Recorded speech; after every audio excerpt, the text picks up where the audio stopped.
आपल्याकडे ना ग्रामपंचायतीचे इलेक्शन येतात, त्यासाठी एकदम भारी प्रॉडक्ट आहे. तुमचे ग्रामपंचायतीचं इलेक्शन आता इथून पुढे एकदम हायटेक करायचं असेल ना, चला तुम्हाला काहीतरी दाखवतो.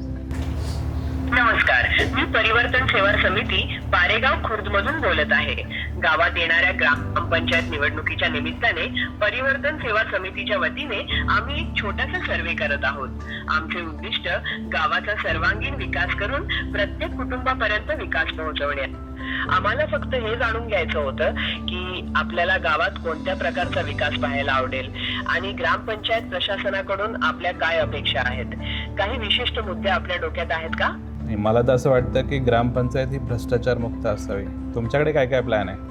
अगदी बरोबर. म्हणूनच आम्ही पारदर्शक कारभाराचं वचन देतोय. प्रत्येक सरकारी योजना सगळ्यांपर्यंत स्वतःहून ग्रामपंचायत मार्फत पोहोचेल आणि कोणताही पार्टीभेद न करता सगळ्यांना लाभ मिळेल. तुमच्या मते भ्रष्टाचार रोखण्यासाठी आणखीन काय करता येईल? काय काय करणार आहे तुम्ही गावात कंपन्या आल्या पाहिजे. तुमच्या पॅनलमध्ये कोण कोण आहे?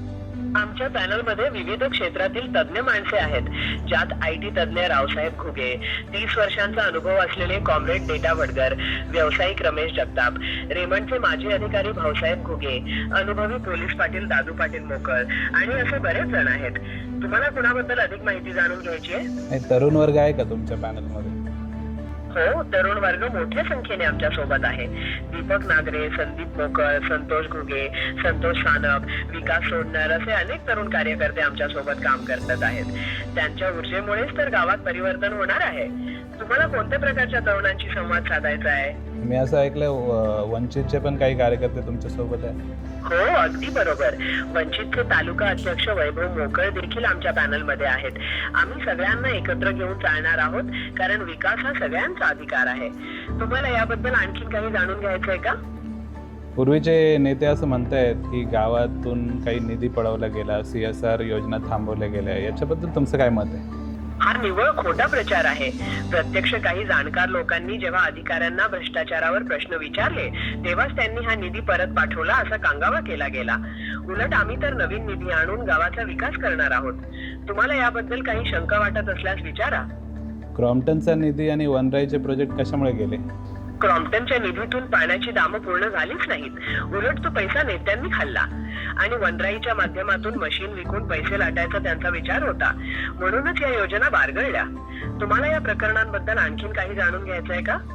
नाही, पण तुमचा सरपंच पदाचा उमेदवार कोण असेल? आमचा सरपंच पदाचा उमेदवार खूप अनुभवी, सुसंस्कृत आणि निष्कलंक असेल. आम्ही लवकरच त्यांचं नाव जाहीर करू, जो गावाच्या विकासासाठी मनापासून काम करेल. तुम्हाला कोणत्या प्रकारचा सरपंच हवाय? नाही, मला चांगला भ्रष्टाचार मुक्त माणूस हवा आहे, जो सगळ्या लोकांना एकत्र घेऊन चालेल. अगदी बरोबर. आम्हालाही असाच नेता हवाय, जो प्रामाणिकपणे काम करेल आणि गावात सगळ्यांना एकत्र घेऊन चालेल. आमचा पॅनल याच विचारांनी प्रेरित आहे. तुम्हाला आमच्या पॅनल मधील कोणत्या गुणांमुळे सगळ्यात जास्त विश्वास वाटतो? तुमच्याकडे बरीच तज्ज्ञ लोक आहेत आणि जे ऑलरेडी एस्टॅब्लिश आहेत, तर नक्कीच ते ग्रामपंचायतीचा पैसा खाणार नाही असं दिसतंय. धन्यवाद.